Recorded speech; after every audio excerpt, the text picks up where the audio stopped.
wai mutum tun ɗazu nake jiran shi ya zo mu tafi yaƙi. Haba da Allah, guri kurewa fa yake neman yi ba. Haba da Allah.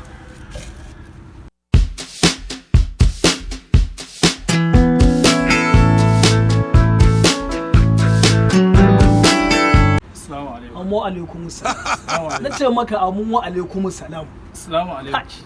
Wai dole mun gaisa da kai ne mai gida. Na ce maka amu alaikum salam. A'a. Alhaji dan Allah dan Allah taimako nake nema a wajenka. Dan Allah Alhaji. Wallahi Alhaji in ka ji matsalar ta fito da ni zaka tausaya min Alhaji.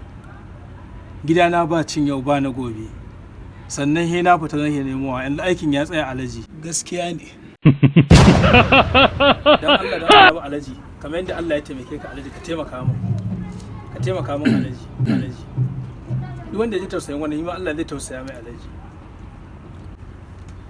Ni wai abin da yake daure min kai yake bani mamaki, ba dama a ga ka dauki hula ka sa sai a ce ma Alhaji to na cire ta. Ba dama a gankar dan agogo mai dan kyau sai a ce ma Alhaji to na cire shi. To gaba ɗaya na cire su. Ba magana kake ta taimako ba, to zan taimaka ma.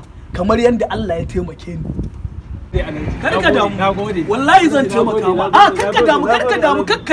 Wallahi zan taimaka. Nagode Alhaji. Kwantar da hankali. Kwantar da hankali. Allah ya ƙara arziki. Kwantar da hankalin kai shi. Ka dakata mana. Ka dakata ka ji abin da kashi. Ba magana kake ta. Zan baka aiki. Zan taimake ka kamar yadda Allah ya taimake ni. Ina da aiki kala iri daban-daban. Ina da aiki a hannuna sun fi kala 100. Farko dai a cikin aikin da zan baka ina da kankare,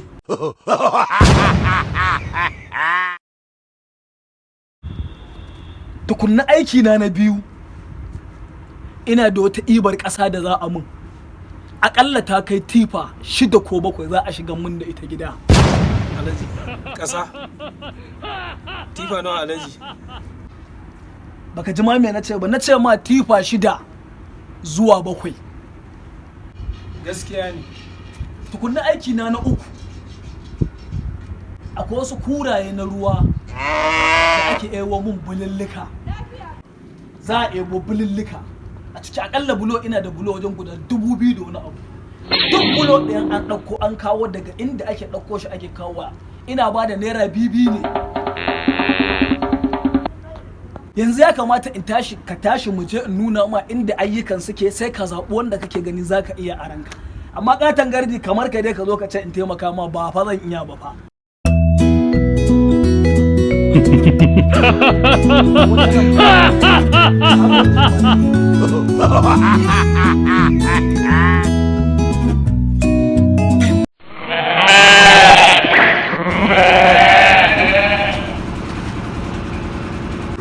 Ya ce baya ji, da na nuna mai na azabtar da shi ya gane cewa neman kuɗi ba sauƙi bane ba.